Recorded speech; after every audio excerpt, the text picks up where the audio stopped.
What's the word, YouTube?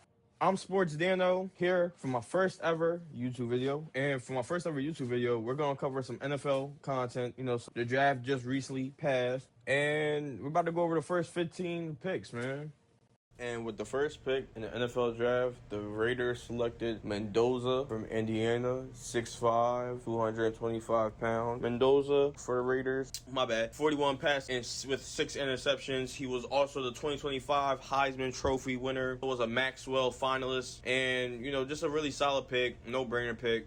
With the next pick in the NFL draft, the New York Jets selected David Bailey out of Texas Tech. Another pick that was kind of obvious. The only other selection that could have been made here was Arvell Reese, which wouldn't be a bad pick. More of an inside / edge back linebacker. Not really that prototypical dominant or just strictly edge player, but David Bailey is that, and it's still a major need for the Jets, so again, can't really be mad at the pick. But if I had to give it a grade, I'd give it a solid A. You know what you're getting. This should definitely help that Jets defense out, especially with some of the new additions that they got during the offseason. Yeah. And in 14 games played, he racked up 32 solo tackles, 20 assisted, 52 combined tackles with 19.5 tackles for loss, and if you round 15 tackles or 15 sacks, for the season. So again, great player, solid pick.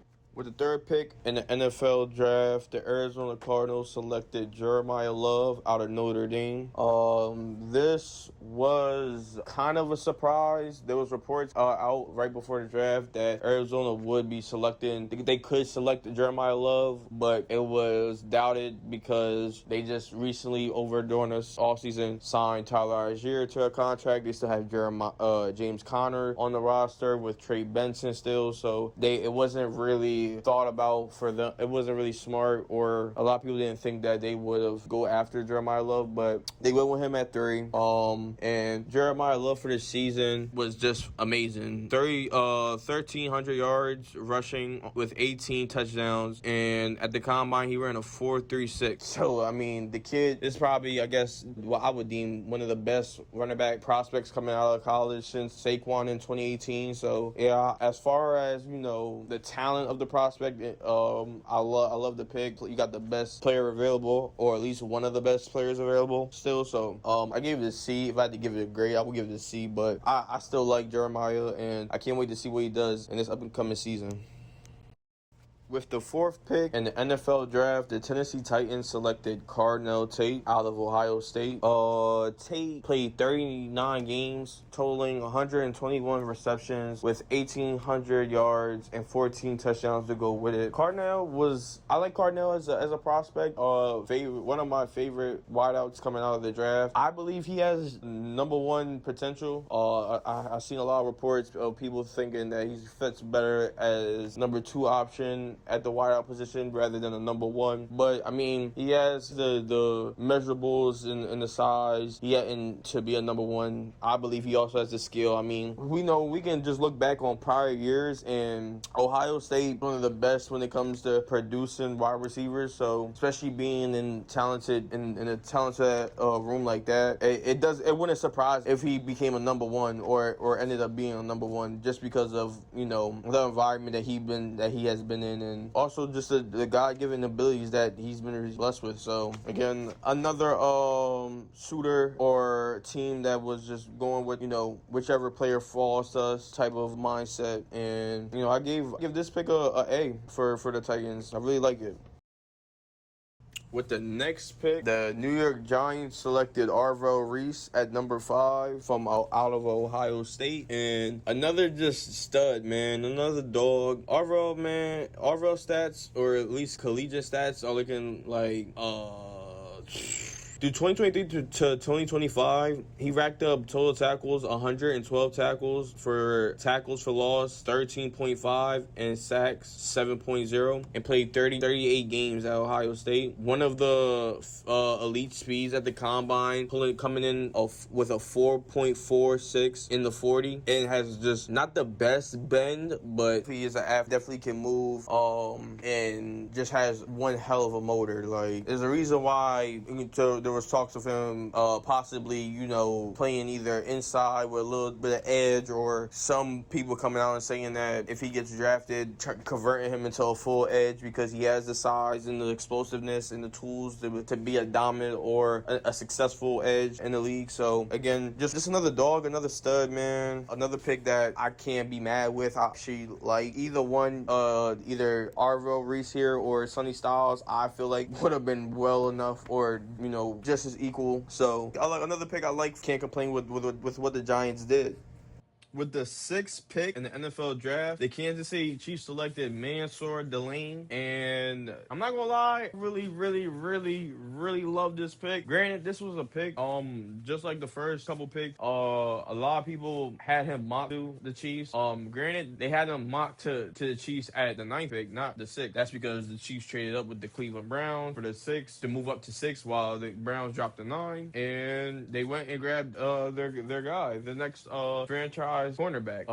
No surprise that, you know, they needed corner, especially after trading Trent McDuffie to the Los Angeles Rams. So, and Jalen Watson. So their cornerback room was in need of desperate help. And with Mansour Delane coming into Kansas, they essentially received it. You know, it might be a little light. They're probably gonna add another pick or another corner to that room, just so, you know, they got some depth there. But a great pick for the Kansas City Chiefs. The next pick was the Washington Commanders at number 7, and they went with Sonny Styles from Ohio State. Sonny was, if not my favorite linebacker coming out of the draft, especially the inside. It's either between him and Arvell, and if I really had to pick my pick, I like Styles better. Styles just gives me more of a Fred Warner-like player, and I mean, you can comp him to that. I mean, this past season, he recorded 83 tackles, 6.5 tackles for loss with an interception, and mind you, he's 6'5", 244 pounds, running a 4.46 with a vertical jump of 43.5 and a broad jump of 11.2. Yeah, he's gonna be a demon, man, and I just can't wait until, you know, he gets implemented in the league, and, you know, especially learning from Bobby Wagner, one of the best linebackers to play the sport. I can't wait. Outperformed Kyle Hamilton in the combine, and it was just he's just a freak athlete. He sees the game really well for his position, and it's just one hell of a player. I love this pick for the Commanders, getting that replacement option from going from Bobby Wagner to Sonny, especially with just the mentorship that Bobby could give to Sonny. Like, this was a home run pick. I gave it an A+. With the next pick, the New Orleans Saints selected Jordan Tyson at number 8. And Tyson, if I had to rank the top wide receivers, Tyson would definitely be 1, with Mekhi Lemon coming 2, and then Carnell at 3. But those three names are interchangeable for me when it comes to, like, who's the top. But going back to just Tyson, like, another dog. He has all the, you know, he has the measurables. He has the traits of elite number 1. He has the hand-eye coordination lock. Like, he's just a hell of a player. Like, watching him at Arizona State, when you see him, you obviously know what type of player he is. If it really sucks that he's been battling with injuries throughout his collegiate career, because, like I said, he's just one hell of a player when he is on the field and when he is healthy. Jordan comes in at 6'2", 200 pounds, but like I said, he has awards and stats that, you know, just speak for themselves, honestly. Like, well, 158 receptions, he had 2,282 yards with 22 touchdowns over 33 games. Like, he's an All-American, back-to-back first team Big 12 selections. Like, again, just a certified baller that the Saints get to pair up with Chris Olave and the newfound quarterback Tyler Shuck. I really love this pick for New Orleans Saints. The Cleveland Browns selected Spencer Fanu from Utah, and Spencer Fanu was regarded as an elite offensive tackle. It was really between him and Francis Mawanoa that, you know, were you know, the 2 best tackles in the coming out of the draft. But from the tape that I got to look over and see, I mean, Spencer, you know, prototypical tackle, I would say. Plays angry. He plays like like how you would want a tackle to play. And with over the combine, he ran a 4.91 4-yard dash, and the man sits at 6'6", 311 pounds with a vertical jump of 32 with broad jump of 9.3. And he allowed 0 sacks and 0 hits on 822 offensive snaps. So like again, just one of the solid and best tackles in this draft that you can get, and especially with how the offseason was playing out and or is playing out for the Browns. They definitely needed help on that line, and they were able to move down and pick up some more draft capital while doing it. So again, hell of a pick, but we don't really like the Browns. So the next pick was the New York Giants again at 10, and the Giants acquired this pick from trading Dexter Lawrence to the Bengals for the 10th overall pick. Definitely, I might make a video about that. Not really too sure. It depends if if it really is needed. But with that transaction, they were able to grab the 10th overall pick, and they selected Francis Mauigoa to add some more depth on that to that O line. And Francis, I mean, another like I said, another stud at tackle, or one of the stud tackles from this class. And it's with his frame, 6'6", 330 pounds. Has multiple first team All-Americans, all ACC first teams, and even got the ACC Jacobs blocking trophy. He again, really not too much to say other than just a prototypical tackle. I do believe that there was concerns about him possibly moving the I don't know if it was the hands or arm length, but him possibly moving in the guard. But either position, tackle or guard, I'm pretty sure that Francis will be just fine. With the next and the 11th pick in the NFL draft, the Dallas Cowboys selected Caleb Downs, and let me tell you now, I like this pick so much, but I also hate it just because it's the Cowboys. But I mean, man, talk about a pick, talk about a player to be able to get with the 11th pick. I mean, coming into the draft, the Cowboys needed a desperate upgrade in their DB room and in that secondary, and they come in and are able to land Caleb Downs. And Caleb Downs in 2025 was unanimous All-American and Big Ten Defensive Player of the Year. He finished his college career with 256 total sacks, 1.5 sacks, and 6 interceptions. Again, standing at 6'2", 205. He's just a baller, man. Like, his game, his tape, it jumps out on you on film. He reads coverages or schemes well. He knows where he needs to be. Makes that, or is willing to make that game changing play. Just a great pick, a great prospect, and definitely at a position of need for the Cowboys here. This dude, man, he could be up there with Kyle Hamilton in this upcoming year, or in these up and coming 2 years. Like, he was easily one of the best safety prospects that you can grab in this draft, if not number one. So, a hell of a pick for the Dallas Cowboys. With the 12th pick in the NFL draft, the Miami Dolphins selected Caden Brock, 6'6", 366 pounds, coming out of Alabama. And Caden is an athlete, bro. There was a highlight where he got passed as if he was Darren Washington and took it for 5 to 7 yards. And I think it was for the score. I think it was at the goal line, if I'm not mistaken. If I'm recalling that highlight, that highlight correctly. But dude, talking about a potential elite tackle in the league, Proctor is that guy, man. Definitely more rawer ball than the other two top end tackles in Mauigoa and Fanu, but he has the measurables, he has the tools and the traits to be an elite tackle in the league. It's all about if the Miami Dolphins can get him there to that point. But definitely a raw and just great, really just great potential. And if the Dolphins can get him and work with him and build those skills that he needs to really take advantage of his God-given abilities, then I mean we could be talking about the next Lane Johnson or the next Trent Williams. So great pick for the Miami Dolphins. The only thing is with selecting Proctor this high up, I mean, granted, both Fanu and Mauigoa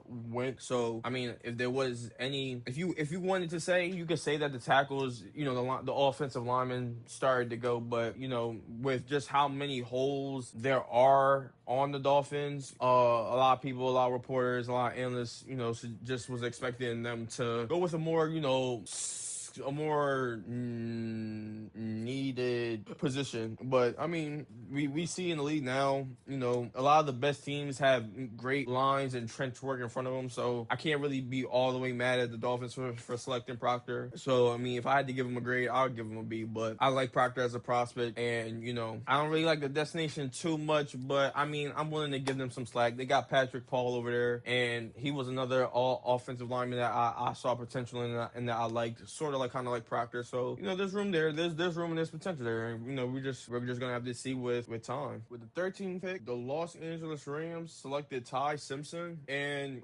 this pick by far the most shocking pick in the draft, I would have to say.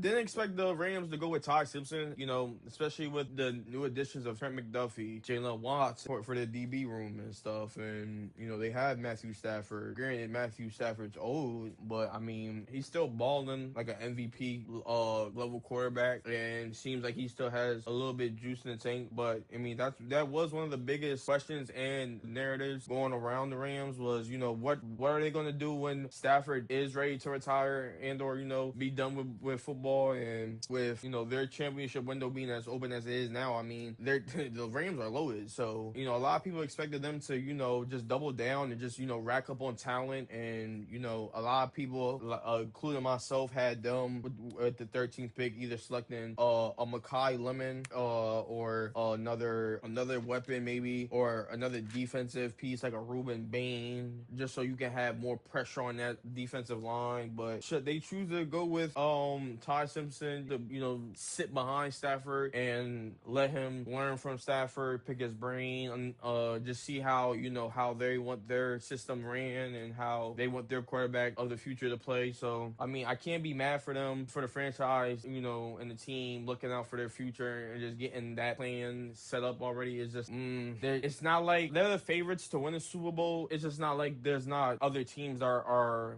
that far away, if that makes sense. It's not like the Eagles a couple like last year or the year before that. So it's definitely a risk, I would say. But I mean, again, if we're gonna talk about, you know, just prepping for the future and stuff like that, I get this pick probably like a C plus if I'm being really generous. But Ty though isn't a bad, you know, Ty wasn't a bad quarterback. His stats for the 2025 season, he completed 305 of 473 passes, finishing with a 64.5 completion percentage, and threw for 3,500 yards and 28 touchdowns with 5 interceptions. So he has the certain skills and traits that could make him successful in the league. It's just about, you know, if he's comfortable, if he, you know, gets acclimated correctly and stuff like that. But overall, again, I can see why they went with Ty Simpson here. Far from the worst quarterback in this draft. So the next pick that went off the board was Ovange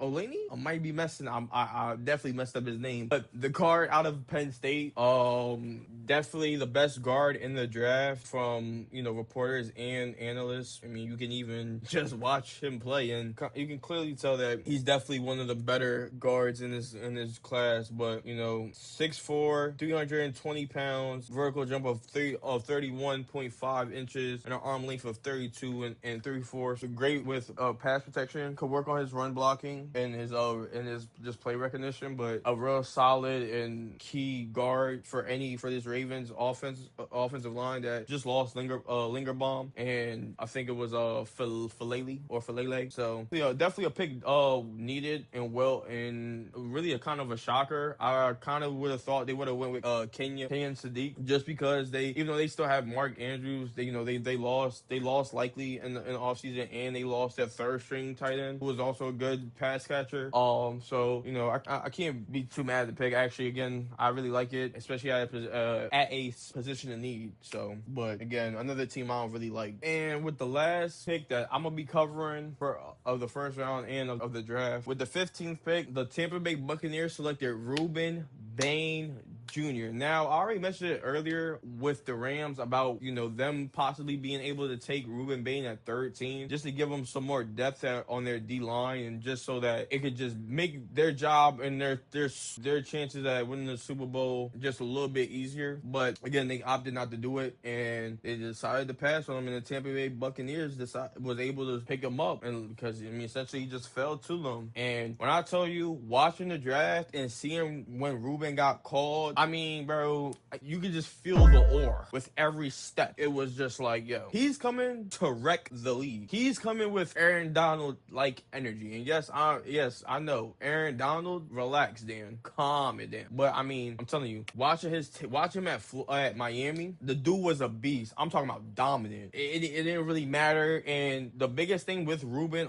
and kind of the main reason on why he fell to 15th when he was regarded as a top 10 player, a top 10 pick, was in some reports and some of his measurables coming out a little bit smaller what was expected. But again, for just how dominant he was while he was at Florida and just what he produced, like for his 2025 season, he had 9.5 sacks, 15.5 tackles for loss with a PFF grade of 92.5. And mind you, and in 2023, because I think he got hurt for that 2024 season, but for 2023, he racked up 44 total tackles, 12.5 tackles for loss, 7.5 sacks, 3 forced fumbles, and then was also named ACC Defensive Rookie of the Year. So, like, again, I'm talking about a real stud, a real dog, demon, like whatever terminology you want to use for Ruben, he's gonna be one of them. He's gonna let it be known. He's gonna make sure that the league knows they effed up. I just can't wait. I mean, I'm not gonna like it when we have to play against him, and I'm not gonna like it when my quarterback gets sacked by Ruben.